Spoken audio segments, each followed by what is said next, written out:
Today in Higher Learning, every month there seems to be a new report about how students are taking on more debt than ever before to get through college. It's a serious problem which consumer advocates and education officials are struggling to deal with. But a new study suggests all that debt is not necessarily a bad thing. Here to talk about it is Peter Kerwin from the Rhode Island Higher Education Assistance Authority. Good morning, Peter. Good morning, Michaela. All right, so tell me about this. Are you saying that debt levels rising is not a problem?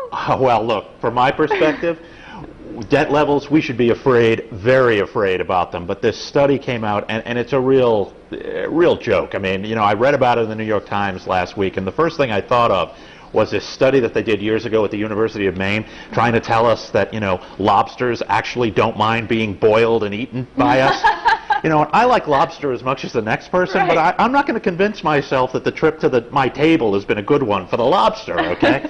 And I mean, so this study, you know, they're trying to suggest that, you know, the college education that requires taking on debt, but all of that debt is like a golden ticket into the middle class for kids. And what they don't realize is that it's the college education that's the golden ticket. Exactly. Okay? Not That's all that what's debt. good, not the debt. And you know, I got to read you one of the quotes from this thing. I actually haven't read the full report. I have to be honest about this. I went to the website of Social Science Research, tried to get the whole report. You have to pay $31.50 to do that. And I happened to see a one-paragraph summary of the report, which convinced me that this thing was crazy. So right. I'm not giving them money to encourage them to do this. They're trying to get you into more debt. Yeah, but here's the money quote. We find that both education and credit card debt increase mastery and self-esteem, supporting the hypothesis that young people experience debt as an investment in the future.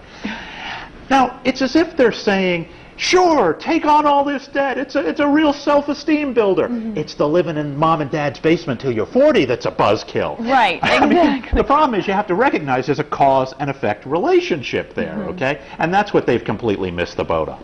So how about for students that are thinking about how much debt they're going to rack up and things like that? What do you say to them? Well, look, I mean, if you're lucky enough to know that you're going into a career field, going into a degree program that at the end of the day is going to result in it guarantee you a high-paying job that's going to allow you to handle, you know, a big student loan burden, okay, that's fine. Right. But for most of us in this economy, there aren't those kind of guarantees. That job isn't necessarily at the end of the rainbow in a lot of degree programs. So what you have to do is be sensible going in, saying, you know, do I need to go to the college, the top college of my choice if it means I'm going to have to take on $100,000 in debt, or do I go to maybe a second or third choice and I'm reducing the debt level a little bit by doing that. Get the same education.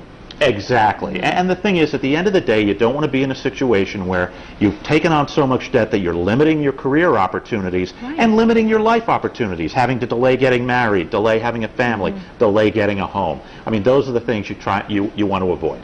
So you got to make sure that the payoff is there. Peter, thanks so much for joining us this morning. No problem. For more information on College Bound Fund, head to foxprovidence.com.